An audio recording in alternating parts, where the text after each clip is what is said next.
All right, if y'all want to find a seat, we're about to get started.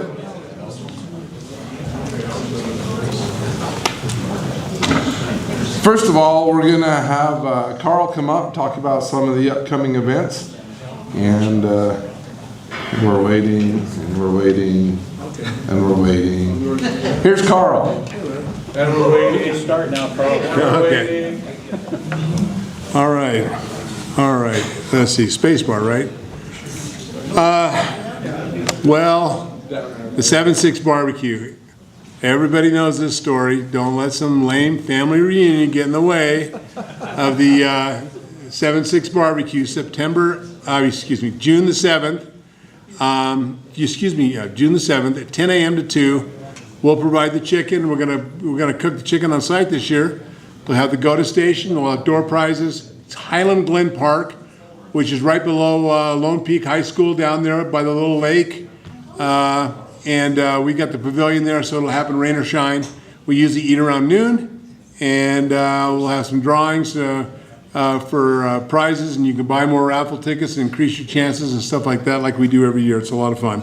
Anyway, come and join us for that. Also, we'll call this a tentative date. We'll lock it in as we make sure there's nothing on that date that's going to conflict. We've done this before and scheduled during conferences and women's conferences and all kinds of other things that went on that. So tentatively, September the 6th for the ice cream social. Put that on your calendar. That's all I've got. Who's next? Joe. Where's Joe? He was here. Oh, he took off his sweatshirt. I didn't recognize him. All right, good evening, everyone. Let's talk about events. The big one coming up, Summer Field Days, Saturday 28 June through 29 June at our regular Trout Creek location.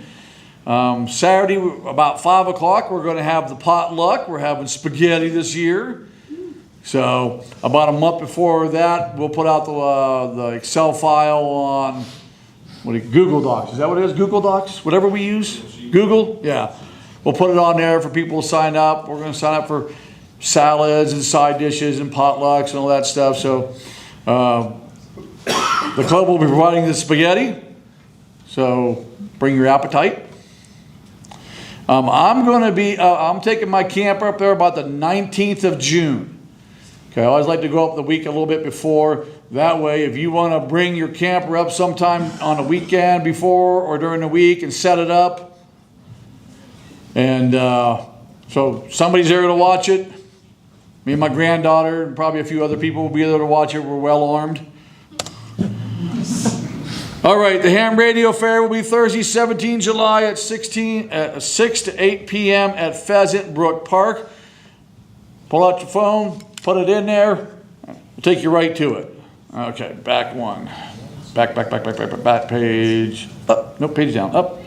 All right, one other thing I want to talk about, it's not in there, and I will post it on the Facebook. There will be a general class starting March 18th here at Orem. Where's Heath at? I saw Heath earlier. We going to get the new classroom? Probably not. Probably not. So we'll be in the old classroom, which is the building on the end. I'll post a picture where you go in and all that stuff. It goes, that's the one that goes from 6:30 to 8:30. It's for 4 weeks, March 18th, 25th, 1st, and the 8th. That'll be a general class. So there's already 7 people signed up through the Orem City website. So if you want to take the general class, sign up through the Orem City website, and I'll post that link in the next day or two on our Facebook page. All right? Karen, you're next. Pheasant Brook Park is in Linden, by the way. Gavin, you're next. Hey, Joe. Yes, sir. Pheasant Brook Park is in Linden. I forgot to put that. Okay. Pheasant Brook Park is in Linden. So. More details to come. What's that? More details to come. More details to come. It's usually a fun event, so there we go. All right. I only brought my laptop up to make me look cool. No, I'll tell you, it is so fun to come to the UVARC meetings and to see all your faces. A lot of you may not know, or some of you may not know, my name is Gavin Groh. I am part of the UCARES leadership team. We actually have our emergency coordinator here with us as well in the back, next to Heath. So I'd encourage you to go meet her. I just want to give you a quick little synopsis of what UCARES is. One is we have our nets, our emergency communication practicing nets, is much like you would do on any other net. But this is, I'm not sure if this has been updated. Yes, it is. The main thing that I really wanted to chat with you on today is just take a short minute to tell you about one of the features that UCARES has to offer for people. Just show a quick hands. How many people here know UCARES? I just want to know my audience. So know of what they are. You'll notice if you're not part of UCARES or you look around, a lot of these people can at least guide you to information of where to find more information about UCARES. UCARES is the Utah County Amateur Radio Emergency Services. It's under the umbrella of the Sheriff's Department. They help sponsor a lot of our repeaters that we use. We have in our organization a set of levels of service, certification levels. And these certification levels are fantastic. I remember starting my first one, going through my level 1, kind of getting the basics down of different equipment and interacting with other members. It wasn't until I started hitting my level 2 and then my level 3, there are a total of 4, that I realized how valuable these levels of certification are. So if you are a UCARES member and you haven't started them, I strongly recommend going to our website. This is the main reason I brought my laptop up. I don't know if you know Taylor Foote. Taylor Foote designed a brand new website for UCARES, and it's wonderful. Right up at the top, certifications. You can go in there and you can just browse through all of them. And as you're going through these certifications, it will truly give you opportunities to build your communication skills in a potential emergency situation. To give you an idea of that, we have our summer season coming up, and it is the funnest time ever, especially because I'm a teacher, so that means I have the summer off, so I go play radio all summer. Some of these events are half marathons to parades, fireworks, and if you really want to get out there, you want to do maybe an ultra marathon, the Kachinamosa, these guys are running, 100 kilometers in a day. Well, we have radio operators that we go out and we get out there on all these different aid stations. That's your opportunity. What happens if a runner doesn't show up from one to another? We have to kind of figure out and get that communication going. It really does heighten your levels of being able to communicate under stress. And that's kind of one of the valuable things. So if things really go crazy, you're going to be able to manage your communication a lot better than somebody who has just been checking in on just a standard net all the time. So I want to just encourage you, if you are not a UCARES member, come join us. It doesn't cost anything. It won't require any of your time. It just gives you, oh boy, that's telling me I got to go. It's telling, UCARES will give you, will not require any of your time, but it is nice to be able to be connected with that organization so that you are in that loop of communication. And when things free up and you have an opportunity, come out and we'll shadow you. We'll help you do a parade. What is it like to find a lost kid and to be able to report that in when you have a parent that's a little frantic? It's really kind of some good inoculation for when it's time to really get busy. So anyway, I brought the website up, really simple. The website to log in is right there on the front. Simple sign up, you get on our email list. And so, any quick questions before I head out? All the way in the back, Ralph. These levels of certification, do we come to a UCARES meeting to pass them off, or how does that work? So it's kind of nice because we're all adults. So doing the UCARES certain levels of certification, much of it is on your honor system. If you have a 2 meter, 70 centimeter radio and you say, yes, I have it, we're kind of trusting you that you really have it. There are some things that are kind of a pass off in a way. We have, how many times have you checked in on different nets? Have you joined in on an activity? Have you planned maybe an interface? Those type of things. And you can take it to whatever level you would like to. You don't have to go all the way up to level 4 if you don't want to, but it does give you that experience. Does that help? Well, it does, but somebody has to sign off on it. Yes, we actually have an advancement coordinator who does all of that. Ron Edwards, if you guys know him, out of Eagle Mountain, great guy. He helps to manage that whole process. So being able to, if you feel like you've finished your level 1, then you can take a picture of that, send it on over to him. He'll check things out. If he has any questions, he'll work with you. And then you get a nice little certificate off of it. Yeah, any other questions? Okay, well, then we're going to go straight on over to the next one. Sean.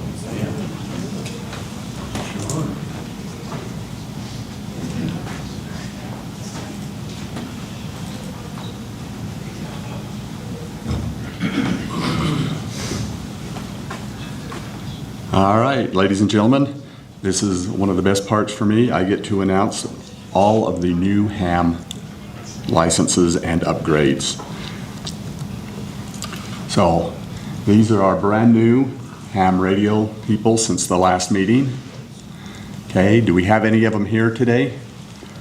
Excellent. Stand up. And your call sign? K3DEE. K3DEE. Welcome. Any other new ham people today? Congratulations. Does that mean I win a prize? I've got my ticket here. I don't know where Jackson's at. He's the one you got to bribe.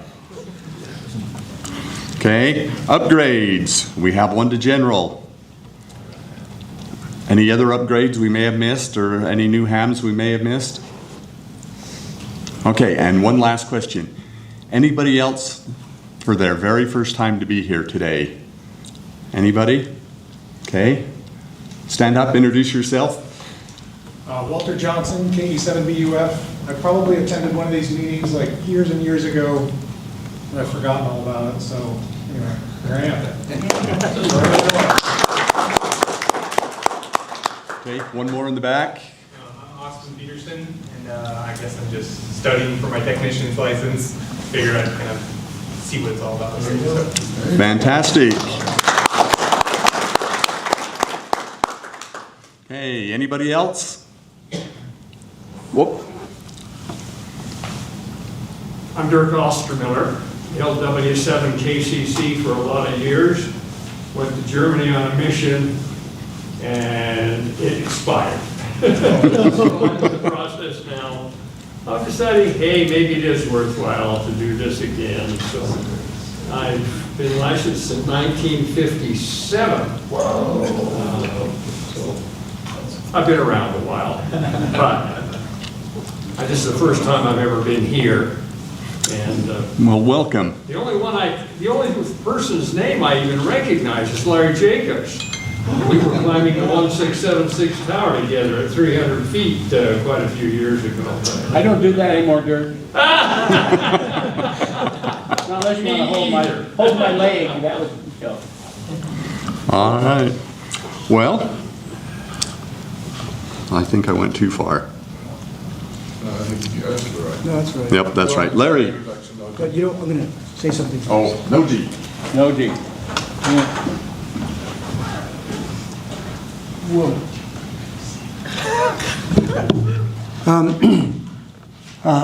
If someone lost a pair of glasses, I think I found them.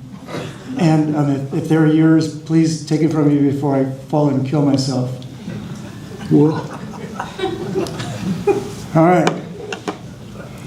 Okay, so tonight we're going to hear from Larry Jacobs. He's a friend of mine. He's a good friend to a lot of us. And he's given a presentation to us about fox hunting in the past. But he was just warming up. It was so good that he got so many questions and answers. We were held over at the Linden place for so long that we actually got kicked out. Tonight, hopefully we won't get kicked out, but he's honed his presentation and has done a great job, I'm sure, to make it just perfect for us tonight at our club. But anyway, Larry has been a great resource for fox hunting and similar things. ARDF, which is the amateur radio direction finding abilities. He knows how to do that. He's a specialist and he's an expert at doing that. If you ever want to understand how that works, to hone in on a signal, Larry's your man. You know, he's done this for so much that, I mean, he's willing to give an arm and a leg for this. Well, 2 legs actually. And so he's in a wheelchair now. And, you know, he's not going to stand up here in the podium, but what I am going to do is turn the time over to him and the HDMI as soon as I can get this figured out. All right, well, let's talk a little bit about amateur radio traction masters, transmitter hunting. It's an interesting sport. It's an international sport, and we're going to cover both that very lightly so you'll know what that's all about. But let me tell you about what I got into. This was back in the 50s, okay? My dad, I'm a 2nd generation. My son, John W7DBO, is 3rd generation. We're waiting for my grandson, Keaton, to be the 4th generation. But he took me out in 1955, I believe it was, on a 6-meter transmitter hunt. And this was up in Olympia, Washington. We just had a ball. As it turned out, the Hidden Bunny was actually, it was in the early spring, and it was on a place called Capitol Hill Peak. And that's back then they had fire watch towers, okay? If the old timers know what that's all about. And the guy was up in the fire watch tower for 3 days on 6 meters. And to get to him, we had to actually walk through about 3 feet of snow. So that left quite an impression. This is actually the antenna that was modified from a 10-meter antenna to a 6-meter antenna that my dad used. And even though this is not him, this is basically what it looked like in our 1954 Pontiac, trying to trace these things down. So I kind of got the bug at that time. A little later on in the early 70s, I joined up with Salt Lake City, Salt Lake County Emergency Services and became the radio officer. And I'd go out on different activities. This particular one was a plane crash that came down on 21st South and about 4800 West on the old drag strip, and it had radium dials in it. So that brought me in 2 ways, both set up communications. This was long before cell phone. So everything they were doing was on ham radio, and then by the time I got out there with this is a van I built for the city, and it's got all kinds of radios. It's got a big siren on top. I never did figure that out because the thing it's a Peterbilt and it would only go 35 miles an hour. So we weren't exactly clearing the way, but you can see there's a lot of antennas on the top of that. Well, when I got out there, they were having a hard time finding the black box. They knew approximately where it was, but with the radium and gauges that they were shipping for the Air Force, they couldn't just go in there and start pulling stuff out. They had to bring in their radiological team, and so I was able to tell them pretty close to where the black box was, because that's also the area where the ELT was located on 121.5, and it was squawking pretty good. So we trashed that down and saved them a lot of time. They were able to get that out, and then they went and took the 2 pilots out. That's the day that I learned why pilots wear jumpsuits. They are built-in body bags, okay? They hold everything in except the head, and the heads never stay with it. So that was quite an education for me. So this is me in my earlier days when I see my leg over there, I had that. Okay, so while I was a communications officer there and doing work for them, I got a job on the railroad, Union Pacific Railroad, as a diesel locomotive electrician. And part of my job was going out and having troubleshooting in the field, problems that we're having with locomotives. Well, right about that time, we got rid of all the cabooses and we put what's called a rear end device, okay? And the rear end device is actually the receiver is up on the engine, and it looks like that. It gives the brake pressure, if the rear end's moving or not, all kinds of things. And this is the device that would be on the back. You may have seen them blinking down the road, and that tells the engineer if the back starts moving, if it's stopped, if it's fell off, whatever happens. And unfortunately, the Gen 1 rear end devices, they didn't have a timeout on them. And about every week or so, one of them would lock on. Okay, well, now these things were transmitting on UHF on 460 something, and it would be just a microburst, just that was the information that was sent. And then the front end device would repeat it so it knew it was in contact. Well, the problem is that every once in a while, one of these guys would come into town and it would be all locked up. The transmitter would be on solid. Well, that was really confusing for the railroad because they didn't know what was happening. Because as soon as a train came into town, all of the other trains quit working. They couldn't leave town. They were stalled out until that one train left, and then they never made the connection. They brought some engineers out from Omaha, and if you guys know what engineers are all about, okay, they were experts. Okay, you know what an expert is? That's a drip under pressure, and they certainly were. And they had theories about the phases of the moon and the power lines, a lot of power lines, and checking for signals going down the railroad tracks and everything. And I was talking with one of them, and he was describing it to me, and so I tuned on my my little UHF radio, tuned to that frequency, and I could hear the solid carrier. And then every once in a while I'd hear little burps where the other transmitters were sending out the information, and it became real apparent that these things were being blocked by a faulty transmitter. And so I put together a UHF antenna and started poking around the yard, and within about a half an hour I solved all of their problems. And as soon as I'd find it, I'd disconnect the battery, everything start working, then all the railroad could go back. Now, I really received a big bonus for that. I was promised not to fire me because I was doing the work of the communications people. And the communications people, even though I was IBEW also, they did not like me doing their work, and they tried to sabotage me a couple of times. But I had a good friend that was vice president of the railroad, and he saved my job for me. So long story short, I became the official paid DFer. And so I'd get called in the middle of the night, get your stuff down here, we got problems. So I didn't know when I was going to get called out. And then I started getting called out all over the country. And I'd fly out to Denver, I'd fly out to Omaha, I'd fly out to Nebraska, trying to solve some of their problems. So I became the first professional DFer that I know of. All right, there's several categories of DFing. There's one, it's called ARDF, Amateur Radio Direction Finding. If you ever see ARDF, what it is, it's a race, okay? You don't have to be a ham to compete, and your family doesn't have to be hams in order to have fun with it. It's just a receive only. So a lot of times, the clubs will get track runners from the high school. They'll teach them a little fundamentals and send them off down the road. This is actually an international sport, bigger in Russia and Germany than it is here, and really big back in Orient. It's more of a orienteering. What they're doing, they're going off into about, 5,000 acres of woods, and they're looking for 5 different transmitters. Now, unlike ours, we try and disguise ours, and we try and hide them away, because we can make big boxes, or we can make little tiny guys like this, okay? I can put this thing in a Slurpee cup, and nobody will find it, except Jackson, maybe he would. So, off they go, running, and then one day they do VHF, and the other they do HF. This guy's a VHF, and so the sport is more running than anything else. This is what the transmitter looks like, okay? They got a little thing on top. When they run up, they got a little imprint. They put their finger on it, and it prints and says, okay, I found number 2.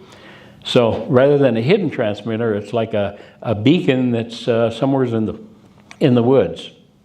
Well, that's that part, okay? I'm not running anymore, and looking at your, well, let's see. Well, Jackson probably run, but Noji, he's a good runner, okay? So you ought to get into that, okay? Yeah, give me something else to waste your time on. And if any of those competitors get out there, you can do a little karate chopping on them, you know? Nothing else to do. All right. Okay, transmitters come in all sizes, shapes. The most common is ammo box. Ammo boxes are available now. You don't have to wait. You don't have to go to the Army surplus store anymore. You can actually go over to Harbor Freight, and for $8, they have an ammo box, and you can build it on there. The advantage of ammo box is it's steel. It's sealed against the weather. It's got makes its own ground plane, and so you can build one of those, and we'll show some of those. I have, by the way, 17 hidden transmitters, okay? So I got a pretty good herd. This is one of them. This is a little pail. It's a little Coca-Cola lunch pail about this big, and I turned that into a transmitter too. All right, this is one of the ammo box transmitters. It's got a cheapo Baofeng radio because it transmits, right? You don't want to ever put anything out there you don't want to lose. You don't want to put that D74 Kenwood out there, okay? You want to put a $10 Baofeng. Okay, this particular one was like a $15 Baofeng because it's red, so it's deluxe. And it has a bionic control. Now, bionic control is the most expensive thing here. And it lets you do all kinds of things. It receives and lets you change frequencies. It lets you change the timing on it. And it'll listen to you and do everything you want to do. And then at the end of the thing, it runs the code and gives your call, which is required. I got a $5 jail cell battery here from one of Noji's bargain swap meets and put it together, and it works pretty good. Now this guy right here, this is a Kenwood Trio radio. If any of you remember that, if you're old enough to remember those, this is crystal controlled.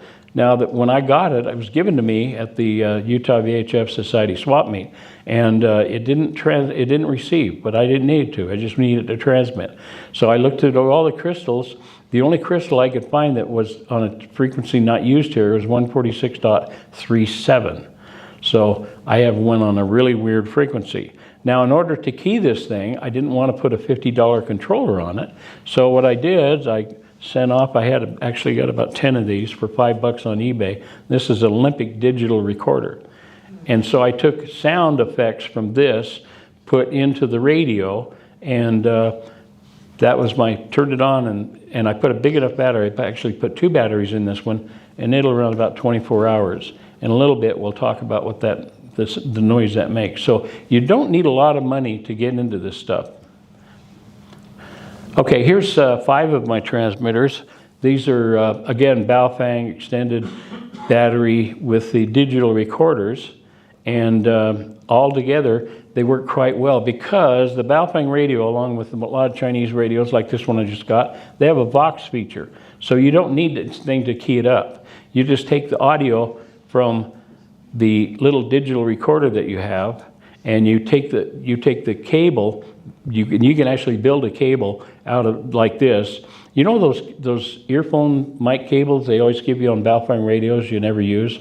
Well, if you go in and you just cut a couple wires and turn them around, it actually makes a little netting cord between your digital recorder and the radio. So it works quite well. This is another 5 I put together. These were Radio Shack. When Radio Shack went out broke, they started selling these for 20 bucks each, okay? It's a VHF. And it actually has codes in it and all kinds of things. So I joined that up with some Pycon hidden transmitters, and that gave me 5 of those. So I can dial any frequency I want. All right, Bionics also makes they don't make this one anymore because it's too big. Now they make this little tiny one, and these are kind of cool. If you have a club and you want to do these are about $110 each. And you can hide them anywhere. You can put them on people and in Slurpee cups and everything else. Here I found the little Tupperware thing over at Smith's, and I put it in there, wrapped the antenna around, and made it waterproof. So you can take it and hang it from a tree or put it in a ditch, whatever you want to do. This right here, anybody know what this is? It's a fake, no, it's not a rock, it's fake tiger poop. Okay? CIA actually put about 20,000 of these in the jungles around Vietnam because what they found was that because of the foliage, they couldn't tell where the troop movement was underneath the canvas, okay? So they wanted something down there, so they put these little things together and they put them in epoxy, and they have a little pin on the side. And as they're dropping them out of an airplane, a light airplane as it goes by, they're falling down through into the jungle. Now they didn't want somebody to go, oh, look at that, let's pick it up. So they designed it like tiger poop. This is exactly what tiger poop looks like. So you're not gonna have someone, oh, look, there's some tiger poop, I'll take that home with me. And they made two models. They made a doggy poop and a tiger poop. This is a tiger poop, okay? Now, this had a seismic detector in it, and it was on 230 megs. And if a truck or tube movement was close enough to jar it, the seismic detector would go off, and light aircraft, Piper Cub flying around with a couple de-apping antennas, were able to tell where in the jungle the troops were, okay? There's where they had. See, you can run up and down the Ho Chi Minh Trail and never where it's at. Now, all of my transmitters have warnings on them. They actually have explanations. This is a beacon transmitter used for direction finding. Please do not disturb. For more information, I put my name and my stuff. The reason is because we don't want to just put your call letters. That means nothing to Joe Public. We also want to put something on there telling what it is. Okay, there's a city east of us. I won't tell you the name of it. It starts with a D and it ends with an R. And it has some letters in between. So back in 70, I think it was 74, they decided they were going to have a transmitter hunt. So they put it in an ammo can. They didn't label, I think they did put a label on it. It says, "This is not a bomb." And then they changed them so nobody steal it. They changed it to the overpass of a freeway, the main freeway in Denver. Well, that thing got blown up real good. So everything I do has some contact on there, and that they don't have to believe it's a transmitter, but at least they got somebody to call and ask about it. All right, what does a Fox say, okay? Fox can do all kinds of things. On these little guys here, you plug them in, you program them, and this particular one, I don't want to put, they have some sing-song stuff. Do-do-do-do-do-do-do. You ever heard that? Drive you nuts. So at least I did something, let me. How was that again? Do-do-do-do-do-do-do. Okay. Now that'll drive you nuts enough. This is 1 minute on, 1 minute off, and the little tiny lithium battery in here will take it for 12 hours if you're on and off 1 minute, okay? So that's what that one does. Now, if you go out like one of my 5 transmitters, you're going to find something a little different. Universally, we have what's called MO, okay? I don't know what MO stands for, except the M and the O says, hey, I'm going to identify, here it comes, count the dits, okay? After they put new eyeballs in me, they said, you want to see far away or nearby? And I said, I don't know, your choice. So now I don't know I can see near, but I'll try it. Here we go. Okay, hear that? MO 1, 2, 3, 4, 5. Transmitter number 5. You don't need to know code. All you have to do is listen and count it. There's MOI, MOE, MOI, MOS, MOH, and MO5. And that is kind of a universal wherever you go. That's what they're going to find. Okay. Now I was telling you, these little guys right here, they're kind of cool because you can do all sorts of things to them. Let's show you what I did on the ones that are activated. Okay, I have 5 of them, and this is basically what they do.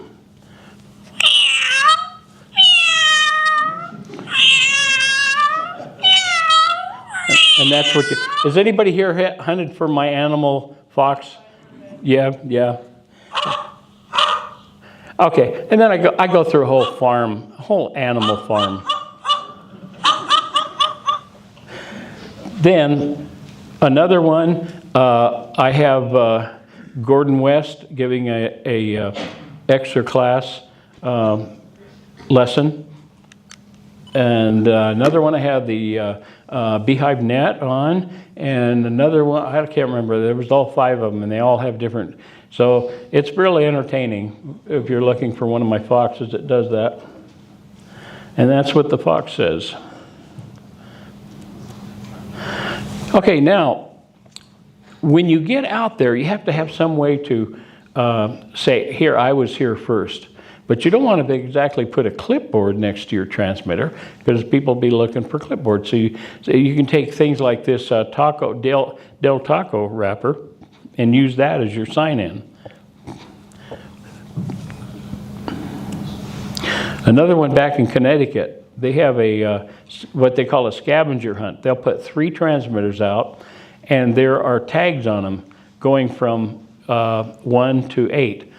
Whoever finds it first, you take the highest number tag.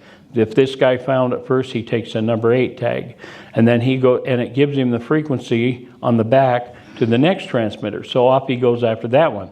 So they get together for coffee and donuts afterwards, and they compare the tags and see who accumulated the most points. So that's kind of a cool way to do it.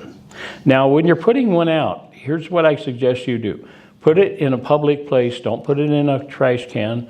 Don't put it in somebody's backyard. Don't put it on someone's front door. Put it where the public is not going to be inconvenienced and you're not going to be trespassing on private property. I like parks because people are in parks, but make sure you put them where what's legal. Okay, we don't want to violate anything. This is Butterfield Park, and this is in California. And no kite flying, no manned balloons, no unmanned balloons, no moored balloons, no remote control airplanes, no rockets, no golf, no camping, no vehicles, no bicycles, no firearms, no soliciting, no open fires, no unleashed pets, no alcoholic beverages, okay? But it doesn't say anything about foxes, so that's one of them that we use. All right, if you're going to do a fox hunt, I suggest you advertise it as best you can. How do you pronounce that? UVARC, yeah.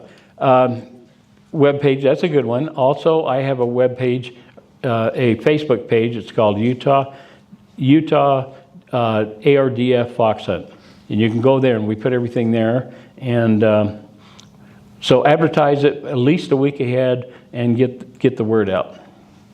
Now this is an interesting one. This fellow back here in Dayton Convention. Has anybody been back to the Dayton AM Convention?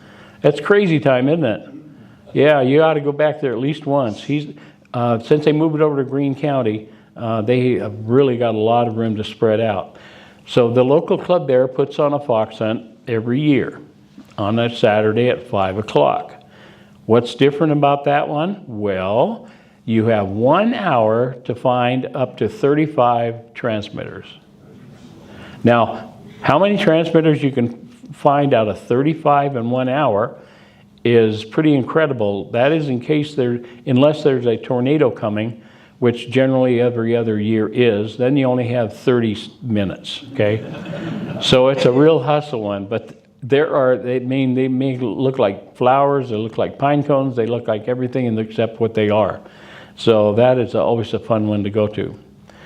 I always have something for the winners, okay?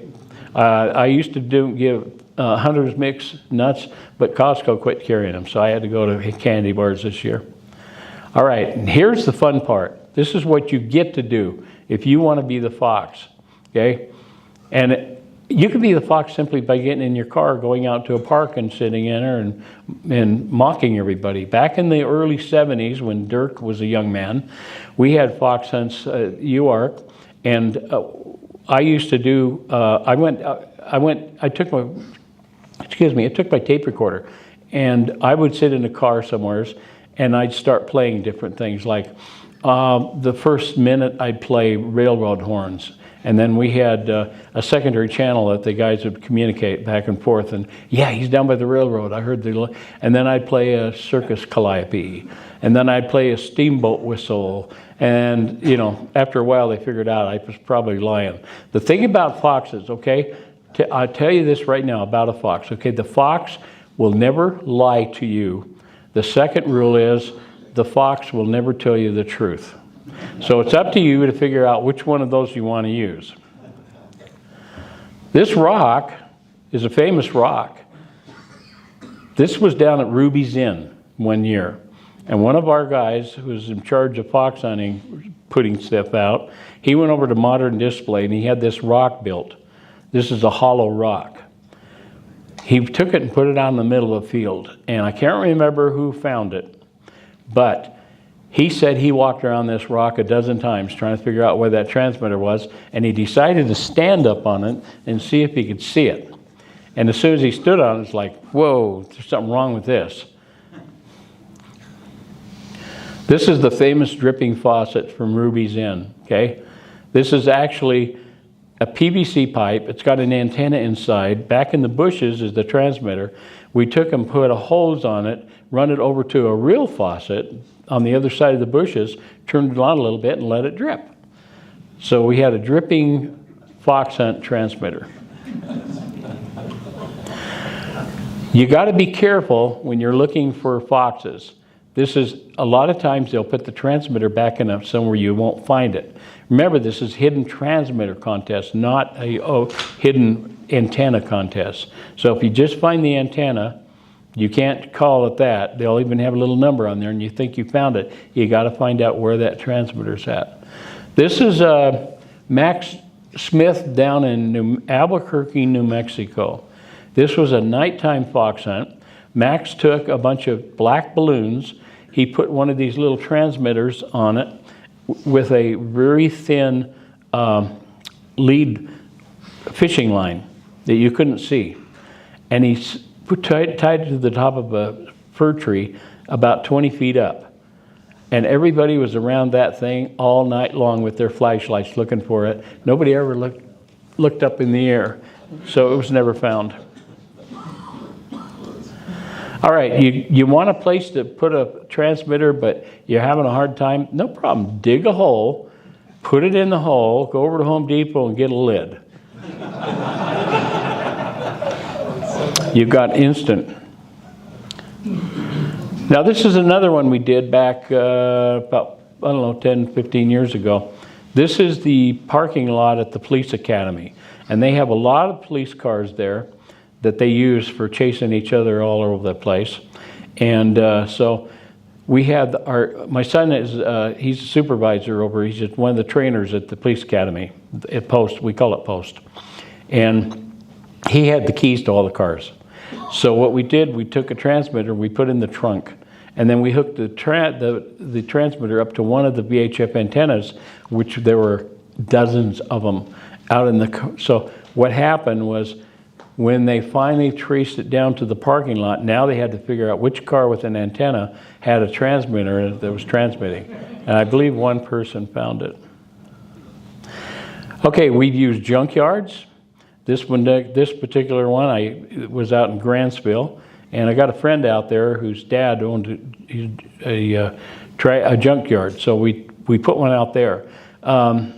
It's a very reluctant story, but his dad smashed more priceless cars than you could ever count on. So he was a ham too, so he was a lot of fun to work with. All right, Bryce Inn down in Ruby's Inn, Bryce Canyon. This is the scene of another really cool one. One of the hams, put on his ninja bike riding outfit. You know, that's black and slick, and you know, you got a helmet, and you got, you know, he's all blacked out and everything. And then he put the transmitter on the back of the bike in a little basket, and he rode that thing around everybody looking for it. So everybody was all over the parking lot, and he was just doing figure eights around us. This is one I did about 10 years ago. This is an elk log periodic high gain antenna. And I built a rotator. Actually, it was a TV rotator. I modified it so it would go all the way around. And then I put 100 watts on it going in circles. So it was going 1 RPM. So if you were looking at your field strength meter, you had no idea where that thing was at, coming up and down. If you're going to hide a transmitter, get a landmark where you know it's at, okay? I wasn't that good last year. I hit a transmitter in a bunch of bushes. I knew exactly where they were. I knew I was about 50 feet off, okay? And I was able to go in there and find it because the battery hadn't died, so I was able to get it. The next day they come in and whacked everything down. They would have whacked my transmitter real good. All right, this is one we did this last year. This is up on the hill overlooking a whole complex full of soccer fields up in Lehigh. And I like this one because I could put it behind a concrete barrier, which gave it a good reflection, and you could see the whole valley. So we were able to pick this thing up from Eagle Mountain to Saratoga Springs, and it was a doozy. Oh, look, somebody left their electric bike in the cart. In the park. You see this all the time, don't you? Well, unless there's something in that bike. And it even had a battery that came with it, so I was able to do that. This is an interesting story. This is about 6 years ago at the Utah VHF Society swap meet. I wanted to put a fox in there, and I'd done it before, but I didn't want it to be as obvious as it was before. So I had, one of the swap meets I'd gone to before was an old realistic Radio Shack CB radio with a plastic case. So I put a fox in it, put the case all back together, put it on a for sale bench, and I put $100 doesn't work parts only, because I didn't want someone buying it, okay? So they were all over the place. Nobody ever found that one. Another one, I used this a couple of weeks ago at the digital convention, and it's a Sonic, my famous Sonic cup, and in it is the transmitter. You can put, and the first year I used this at the digital conference, I put it in a plain area where nobody'd ever disturb it. Went back later, found it gone. We traced it out to the garbage dumpster. We had a very diligent custodian that had thrown it away. Luckily, it was still squawking, so we were able to get it out. Ogden had a ham radio convention about 10 years ago, but it was at the National Guard Armory, and there was a stretch of lawn out front, and we had to come up with some sort of way to have a transmitter hunt, but you couldn't leave the property because they don't want you wandering around the armory property. So I got 30 of these food containers, okay? And I marked numbers on them, and we put them out in like a checkerboard in the front. And there was 5 of them that had a transmitter, and the rest of them had a water bottle in it. So the weight, you couldn't just pick it up or do it. They couldn't touch it. So they had to go through and identify which one had radios, which ones had water bottles. All right, this is Fred Johnson. Fred was a friend of mine. He has a switcher antenna. We're going to talk about those switcher antennas. Interesting antennas. So Fred wandered around the park along with everybody else looking for the fox. The thing was, Fred was the fox. That transmitter he's holding in his hand is actually transmitting into those antennas. And nobody ever figured out that Fred was it. This is a really nice cake. We did this at Liberty Park one time. And my family was out there. We got a picnic bench. We put some KFC. We took this nice cake, put it there. And the cake is actually a styrofoam cake with the inside gutted out. And there was a transmitter in it. And again, nobody come over and says, could I poke around that cake for a while or anything? They were everywhere, but they never could find it. All right, this is down in Florida. Went down there to the Hamcation, if you've ever been to Orlando. And that was a ball down there. They were in a lot in transmitter hunting, and especially with kids. I love involving kids in these things. If you're gonna set up something like at the convention, what I do is I put a nice sign. I got Mickey with a Mickey Mouse radio, and put it, hey, come find the fox, and then I'll put a display out like that. So involving the kids, I got the Cub Scouts, local Cub Scouts, back when we had a lot of Cub Scouts, and we did a transmitter hunt. It was a relay. This is back when geocaching. Anybody here ever do geocaching? Okay, I got the Cubs and also the Boy Scouts involved, and what we do is we give them a frequency. They would take a antenna, they go find it, and when they found the thing, they'd open it up and there'd be the geocache location. So they go to the next one, which is geocaching.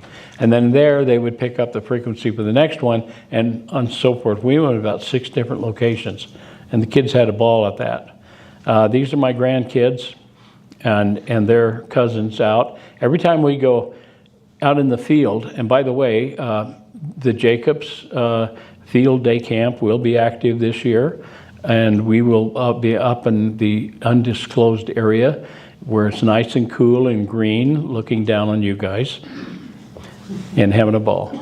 And along with that has to be transmitter hunting for the kids. This young gal, she was, I think at that time, can't remember her name, AF something. She's an extra class. She was 8 years old when she got her extra. And I was down in Orlando, and I was teaching a class, and Gordon West came over and introduced her to me. She was helping Gordon in some PR stuff. Virginia Harrington. Virginia Harrington, yeah. And this is interesting. Now, she's got one brother and two sisters. They're all hams, okay? She was the youngest extra, I can't remember, for quite a long time. But anyway, I loaned her an antenna, and she just went nuts on it. And after that, I heard that her and her sisters are just going nuts down there transmitter hunting. Okay, bringing the scouts out, I have what's called a VK3YNG sniffer. I've got a couple of these, and they have a scout mode. And what you do, you turn on the scout mode, and the scout, no matter what button they push it, it's locked up, so they can't mess up with it. So off they go looking for this. This is one I did down in Virginia at a big scout convention down there. And we put out 10 transmitters and spent the whole weekend teaching the scouts how to hunt. These are some kids down in New Mexico, and their dad sent me this picture of one of the, in fact, I built that antenna. Okay, what happens if you don't have a directional antenna? Well, there's a couple things you can do. One's called body fading. Body fading is you take the radio, and the first thing you do on any transmitter hunt with any radio, turn the squelch off. Because you not only want to know where the transmitter is, you want to know where it isn't. And so you kill the squelch, and that gives you an idea. When you get close enough, you take the antenna and the radio and you put it against your body, and you start turning around in circles. At some point, it's going to be less of a signal. That means it's having to go through your body. Now, there are some of us here that attenuate better than others, okay? We're just natural born attenuators. That's all I got to say. So you take the antenna off, put it right next to you, do it again, and I've had more than one person out there, that's all they did. They just brought a radio, and I showed them how to do that. All right, Dirk might recognize this. This is Dr. Mike Mladielski, WA7ARK. Back in '91, we did this. We got involved in the CAP, Civil Air Patrol. Mike came up with a really good antenna, and it's a switcher antenna. It's called a time of arrival antenna. And what this basically does is if both antennas are receiving the signal at the same time, it nulls it out. So all of a sudden you'll just get a little light in the middle. If you go this way, this one receives it before that, and they'll have a bunch of LED lights that go, going the wrong way, and you go this way, and you go in the right way, and you get it centered, and it's very accurate within about 5 degrees of which direction you're going.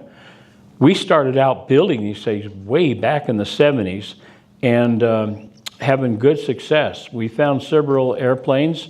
Unfortunately, the ELTs we did find, the people had deceased on impact, so we didn't save any lives, but we learned how to do things the right way. Now I thought this was pretty much gone, but now this is a CAP. This is called a little Elper, and they don't make these anymore, but the Civil Air Patrol uses them. I have a commercial one put out by Signal Engineering. This thing folds up. Look, it's got a compass on it. It's got all that kind of stuff. Recently, N0EX came up with a surface component, little tiny box. And this little tiny box is called an RF sniffer. They're about $70. Now, the advantage to having these with a switcher antenna is you can take this thing, quickly put it in your car, put a couple of mag-mount antennas on your roof, and now you have a direction-finding car. And you can drive across the valley and follow it that way. So I've got one of those coming, so we'll have to see how that works out. This guy decided he didn't like the, on most of the switcher antennas, you got poise on one side and counterpoise on the other side. He just made a little ground plane, rubber ducky ground planes, and he said that he's having good luck with it. And by going with that, you can put it up through the sunroof of your car. Just don't tell your wife, you don't have to mount it. This is one of our aviation antennas. This is a loop antenna, and the nice thing about these, they go from like 1 meg up to 500 megs. They're very, very broad. In fact, I have one right here. This is a loop antenna put out by Aero Antenna Company, and it's quite accurate. Yet I've got about a 1 degree on this, and I put a offset attenuator on it so I can move it off frequency, and I'll talk about offset attenuators quickly in just a second. But this is actually available. It's commercially available. All right, so building a measuring tape antenna. Armstrong, where you at? Hold your antenna up. There you go. This is one, I built 20 of these, okay, for the convention. And the nice thing is you can roll those tape measures in, and so you don't poke everybody's eye out with them. This is one that has an offset attenuator on it, which means that you take the signal and you move it 4 megahertz off. Now you control everything coming into your radio, because what comes into your radio, when you dial that frequency in on your radio, everything inside that radio is looking for that frequency. Well, you're going to fool it. You're going to give it something 4 megahertz away where there is no signal, and you're going to be able to dial in either full signal or no signal, and that way you can walk right up on the loop. Again, put your radio on no squelch, because again, you want to know where it isn't as well as is. So there are all kinds of antenna plans for them. There are clubs that put them together. It was actually, measuring tape antennas were used on our first Oscar satellite, okay? What happened was the guys put together a 2 meter in, 10 meter out satellite. This is the first non-military, non-commercial satellite ever launched, was the Oscar 6 from AMSAT. With no problem with the VHF antennas. It was coming up with 10 meter antennas. We asked, at that time I was involved with a guy named Jan King out of JPL, okay? And Noji knows all about JPL, and they got a bunch of engineers out there that are incredible. Jan says, never heard of it, never, yeah, I bet. So we went to North American Rockwell? No, one of them. No, they make drills. Anyway, we went to the major communications company that NASA was using, and we said, we want some 10 meter dipoles out there. And how long are they going to be? Well, 17 foot each. We should do it. And they said, okay, we can come up with the hydrogen fired, and it's cost you about $500,000. Well, we didn't exactly have $500,000. So one of the guys says, you know something? You ever play with a measuring tape and you wrap it up in kind of a ribbon and then you let it out and it goes like that? He says, let's try that. So they this is Oscar 6, had 2 measuring tape antennas on it, like this, like these are. And then they took one side of the tape and they painted it white, the other side black, and they alternated it on the other side. So what happened was, as the satellite was launched, it had a couple pins on a cable. As soon as it launched, it pulled the pins and the tape went stretched out. In weightless atmosphere, it's totally good. Having it black on one side and white on the other, it also became a solar windmill. And so it started rotating. And what the government was spending $1 million to do on their satellites, we were doing free by way of the sun. And that put all of the solar panels active, because they were rotating about 1 RPM, and made a cool thing. Now, this is not an obsolete thing. If you go up to Weber State, CubeSats, anybody involved in CubeSats up there? They make little CubeSats, and they send them off into space, and guess what their antennas are? Yeah. Now, antennas are not cheap, but they're sure inexpensive. This Stanley, this is at Home Depot, and they are misleading you. They think they're selling you a measuring tape. This is actually an antenna dispenser. So don't open it up and let it go all over the place, okay? It'd probably take your head off. You just pull out how much you need, push the lock down, take a pair of scissors and cut it off. Not your wife's best scissors, just some scissors, and it cuts it quite well. And then I put a piece of tape over it so it doesn't, you know, score me up.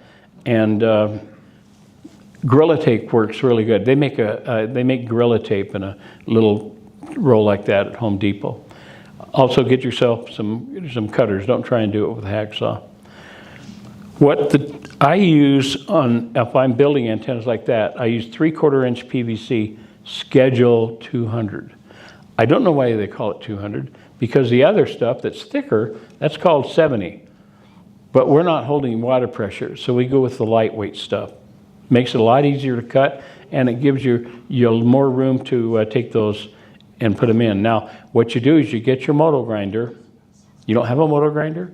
Oh, well, you got to buy one of those. My son always says any job worth doing is worth getting new tools for. So you just kind of clean that off and you solder it, and you put a 5 to 6 inch piece of wire across it, and you put a piece of RG58, and you've got yourself an antenna. Now, these antennas not only receive quite well, they transmit quite well. We took one of them up on a 25-foot mast up to Trek one time, and we were able to cover the whole handcart, 15-mile handcart course with it. Okay, this is a Baofeng. Some people have said Baofengs don't work well, but if you use an offset attenuator, remember, you're moving that frequency to where you can control it. They work quite well. If you have a 3D printer, go nuts, okay? There's all kinds of online information about printing up handles and holders and everything. This guy up in Logan brought this down, and I can't remember his name. I wish I written, and he did a magnificent job. He even made it look like wood. All right, this is one of my. This is one of those 3D printed handles. Okay, this is offset attenuator is from Arrow Antenna, and they're about $55, and they work quite well. What I like to use on my antennas is an older major radio, Alinco, Yaesu, ICOM, and this particular ICOM radio receives from 1 to 500 megs, so I can use this on UHF also. And then I took it apart, and I can put it in a bag and actually carry it on the plane with me. TSA kind of looks crooked at me, but so far they haven't stopped me. Now these offset attenuators go about $35. They're from Third Planet, KC9ON, and he has donated some to me. Every conference we've had, he's donated some offset attenuators. All right, this is the deluxe of the deluxe. This is the BK3YNG snipper, and they no longer make these. They were made down in Australia, but the people that made it couldn't get parts anymore. These are incredible because they do their own attenuation, and you can sneak up on anything with those. This is on an Arrow antenna. And I put it in a little 22 gun case, which sometimes gets a little confusing when I take this into colleges.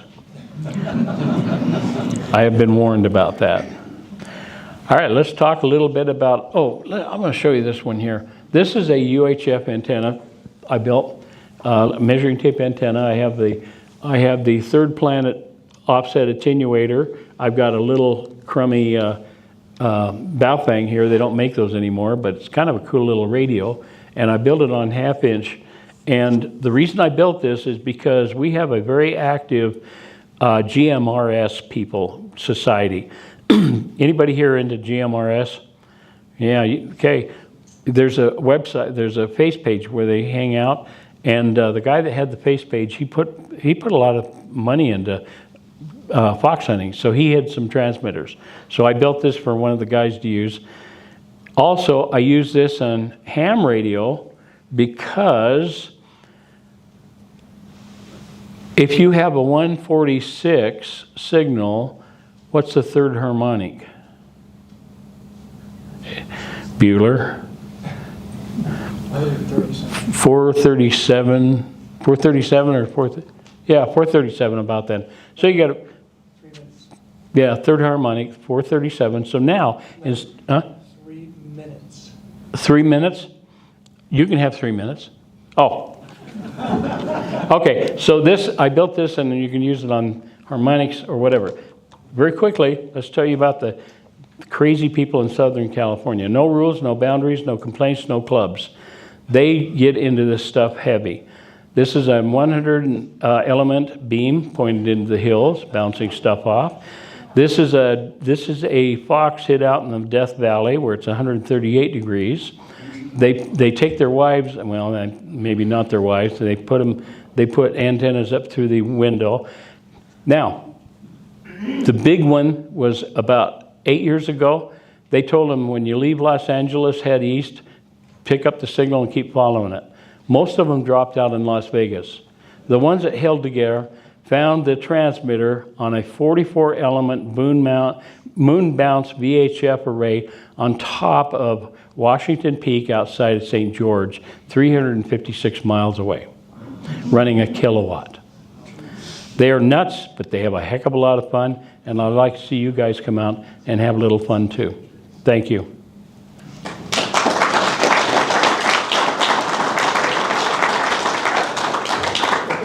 All right, we want to thank Larry for coming out. That was very interesting and informative. Let's give him another round of applause.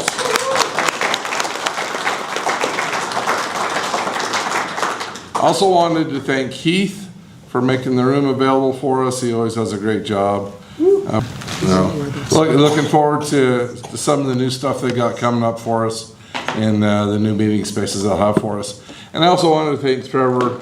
He does a great job for us every month getting this recorded so that you can see it in the future. Anyway, we want to thank all these guys for all the hard work they put in here. So let's give them a hand too. And now for the next hardest working guy, Jackson. He's going to do our door prizes. Jackson, you're on.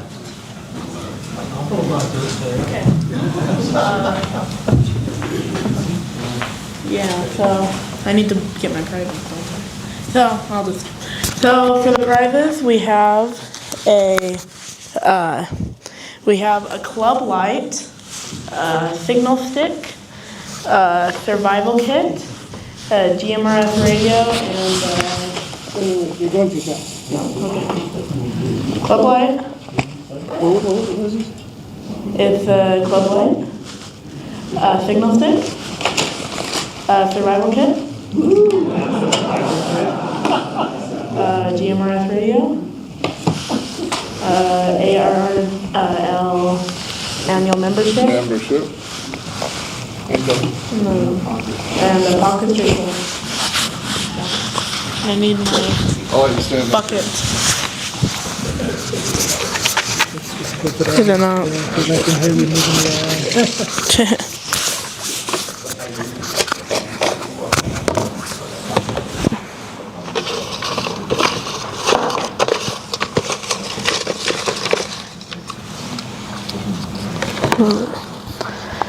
Uh, 165. All right, Robert.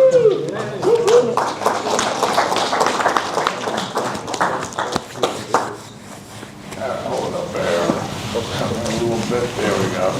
Thank you.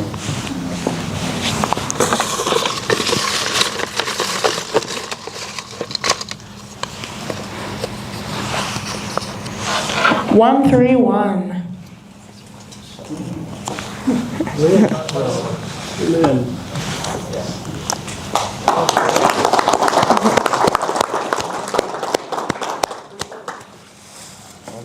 That is not. Oh, okay. Yeah, that's one of the prizes. Oh, it is one of the prizes. Okay, we'll go for you. All right. So, that is a prize if you wanted the radio. Oh, is it a good radio? The bow thing. Yeah. Somehow the box got destroyed though. That answered my question. It's great for making a box. There we go. The box got destroyed, so the radio's still Okay. good. 155.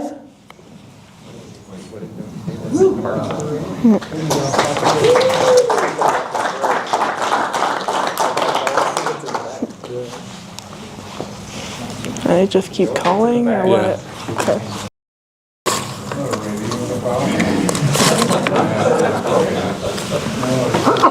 One 186. Are you? Okay, going once. What? What number? 186. There we go. Awesome. You? Well, you got it.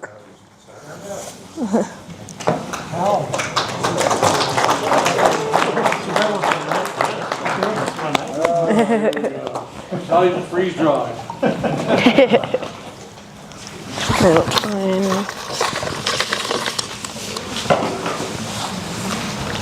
192.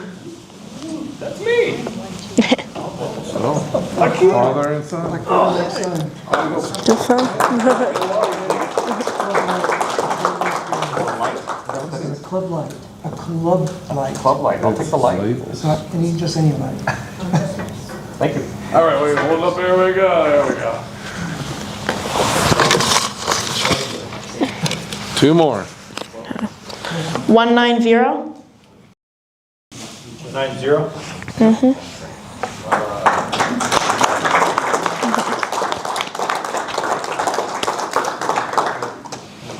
Sacco radio. Really? All that? Crazy. Well, you know, if you get it back if you like. There we go. Congrats. And the person that gets the bag of Bofang is 144. Buddy? All right, guys, that wraps it up for us. Heat, are we putting the chairs away? Okay, we want you to put the chairs away.